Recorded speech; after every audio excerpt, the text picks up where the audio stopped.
خوشخبری یہ ہے ثم تکون خلافۃ علی منہاج النبوہ، پھر ایک دور آئے گا خلافت علی منہاج النبوہ کا۔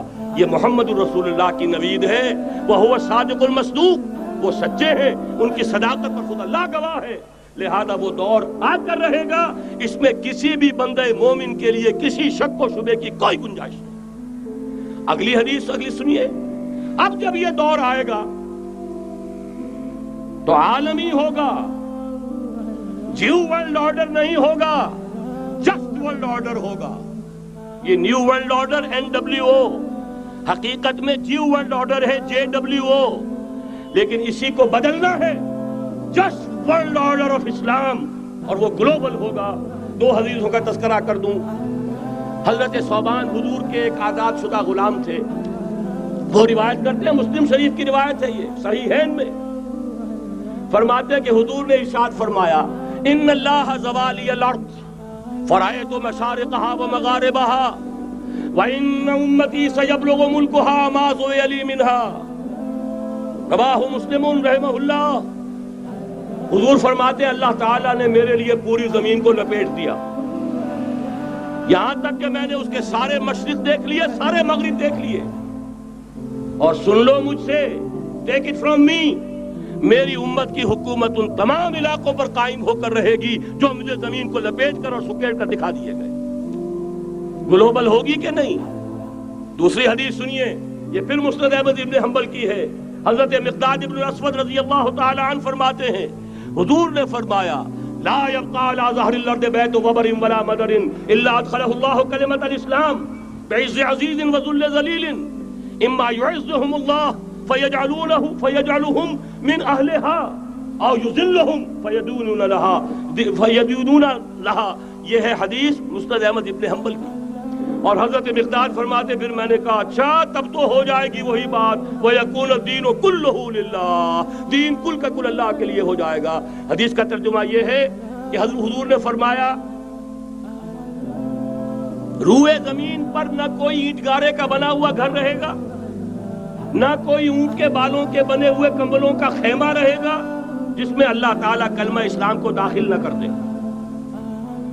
لیکن یہ داخلہ دو طریقے سے ہوگا، بعز عزیز و ذل ذلیل، یا صاحب عزت کے اعزاز کے ساتھ یا کسی مغلوب کی مغلوبیت کے ساتھ، یعنی یا تو اللہ تعالیٰ ان کا اعزاز فرمائے گا اور وہ کلمہ اسلام کے خود قائل ہو جائیں گے۔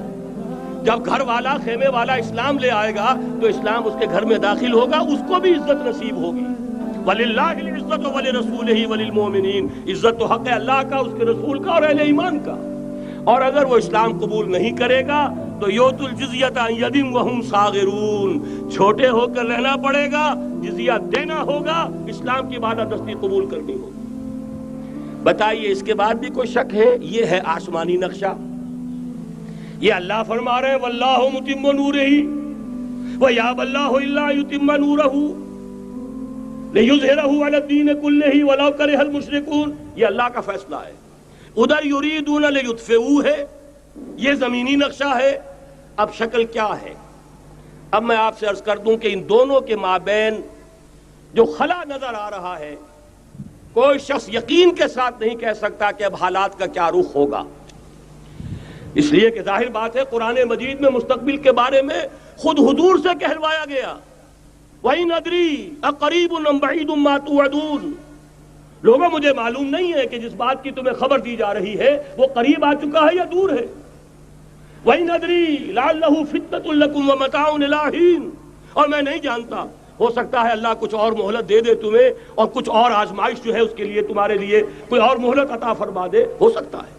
تو میں بھی کسی دعوے سے نہیں کہہ رہا، لیکن دو امکانات ہیں۔ امکان نمبر ایک کیا ہے؟ ابھی عالم اسلام کا ایک سالڈ بلاک ہے جو یہودی ورلڈ آرڈر کی نگاہوں میں کھٹک رہا ہے۔ میں کھٹکتا ہوں دل یزداں میں کانٹے کی طرح۔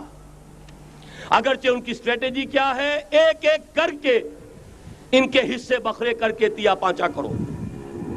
ابھی وہ بلاک کون سا ہے؟ ایران ہے، افغانستان ہے، پاکستان ہے اور روسی ترکستان سے آزاد ہونے والی جو ریاستیں ہیں، یہ ایک سالڈ بلاک ہے۔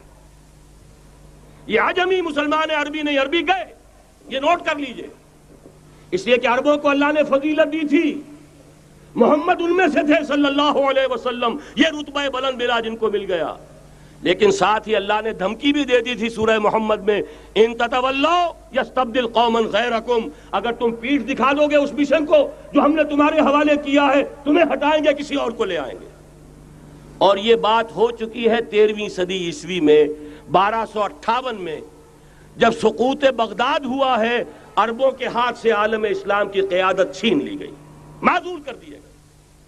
اس کے بعد قیادت کن کے ہاتھوں میں آئی؟ ترکوں کے ہاتھ میں، ترکان تیموری ہندوستان میں، ترکان صفوی ایران میں، ترکان سلجوقی مڈل ایسٹ میں، اور ترکان عثمانی کا تو کہنا ہی کیا ہے، وہ ایشیا مائنر سے چل کر آپ کو معلوم ہے کہ مشرقی یورپ کا کتنا بڑا علاقہ، دی گریٹ آٹومان امپائر اس صدی کے آغاز تک قائم تھی۔ اس صدی میں عجیب عجیب معجزے ہوئے ہیں۔ گریٹ آٹومان امپائر جو 3 بر اعظموں پر محیط، نام و نشان ختم۔ The great U S S R, نام و نشان ختم۔ اب تو روس صاحب ایک ملک کی حیثیت سے رہ گئے۔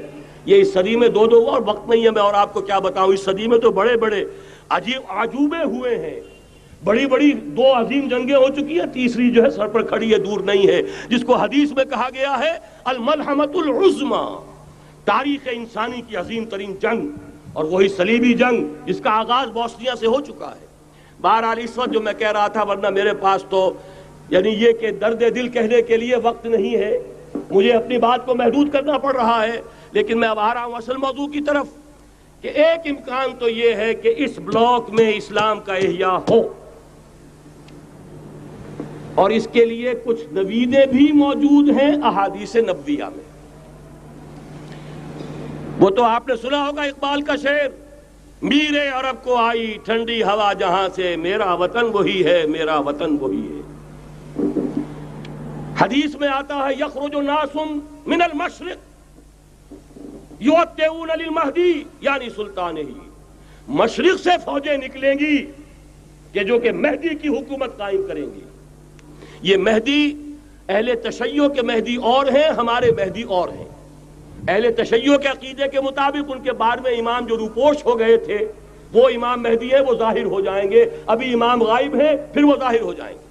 ہمارے نزدیک یہ مہدی پیدا ہوں گے یا ہو چکے ہوں، اور یہ ہوں گے حضرت فاطمہ کی نسل ہی سے رضی اللہ تعالی عنہا، لیکن عالم عرب کے اندر پھر ایک طاقت بن کر ابھریں گے، باطل کی قوتوں کے خلاف جہاد کریں گے، لیکن ان کو مدد آئے گی 2 طرف سے، ایک زمینی مدد آئے گی مشرق سے، ایک آسمانی مدد آئے گی، عیسیٰ ابن مریم کا نزول، حضرت مسیح علیہ السلام جو زندہ آسمان پر اٹھائے گئے تھے نازل ہوں گے، اور در حقیقت ان 2 مددوں کے نتیجے میں پھر یہود کا قلع قمع ہوگا، اور یہی گریٹر اسرائیل ان کا گریٹر گریو یارڈ بن کر رہے گا، عظیم تر قبرستان بن کر رہے گا۔